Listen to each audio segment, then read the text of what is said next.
నిన్న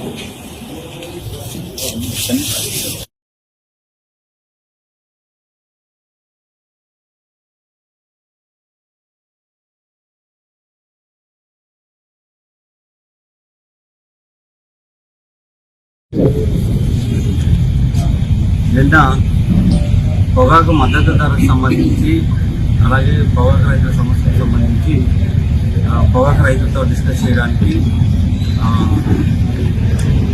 ఆంధ్రప్రదేశ్ రాష్ట్ర మాజీ ముఖ్యమంత్రి వర్యులు గౌరవనీయులైన శ్రీ వైఎస్ జగన్మోహన్ రెడ్డి గారు కుదిల్లోని టొబాకో బోర్డు సెంటర్ని విజిట్ చేయడం జరిగింది. ఈ విజిట్లో భాగంగా సుమారు 965 మంది పోలీసులతో బందోబస్తు ప్లాన్ని తయారు చేసుకున్నాం. రాళ్ళని కూడా రాళ్ళతో దాడి చేయడం జరిగింది. ఈ దాడిలో అక్కడ ఉండే మహిళలు ఒక 2 మహిళలు ఒక మేల్ పర్సన్ కూడా ఇంజూరీ అయ్యారు సివిలియన్. అలాగే అక్కడ ఉండే దీంట్లో ఉండే పోలీస్ పర్సన్స్ కూడా ఇంజూరీ అయ్యారు. మన డిఎస్పీ దర్శి గారి పైన కూడా చెప్పుతోటి కొట్టడం జరిగింది. సో వీళ్ళందరినీ కూడా ఐడెంటిఫై చేశాము. బందోబస్తులో ఉన్న పోలీసుల్ని నెట్టుకొని లోపలికి రావడం జరిగింది. అలాగే బందోబస్తులో ఉన్న అక్కడ పోలీసుల పైన కూడా దాడి చేయడం జరిగింది. దాంట్లో భాగంగా అక్కడ కానిస్టేబుల్స్ కూడా గాయపడ్డారు.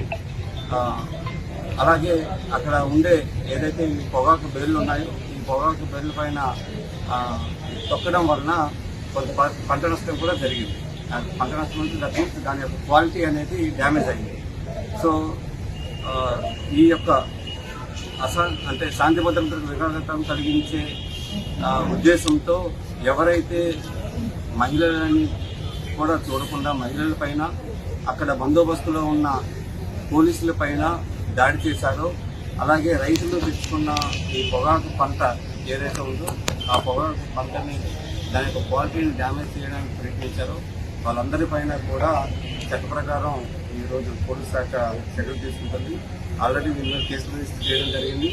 రిజిస్టర్ చేయడమే కాకుండా వీడియోలని అన్నింటినీ కూడా క్షుణ్ణంగా పరిశీలిస్తూ ఎవరెవరైతే దీంట్లో పాల్గొన్నారో వీరందరినీ కూడా ఐడెంటిఫై చేసి వాళ్ళని ఈరోజు 9 మందిని అరెస్ట్ కూడా చేయడం జరిగింది. అలాగే మిగతా వాళ్ళని కూడా చూస్తున్నారు, ఐడెంటిఫై చేస్తున్నారు. వీళ్ళందరిపైన కూడా పోలీస్ శాఖ కఠినమైన చర్యలను అయితే ఇనిషియేట్ చేయడం జరిగింది.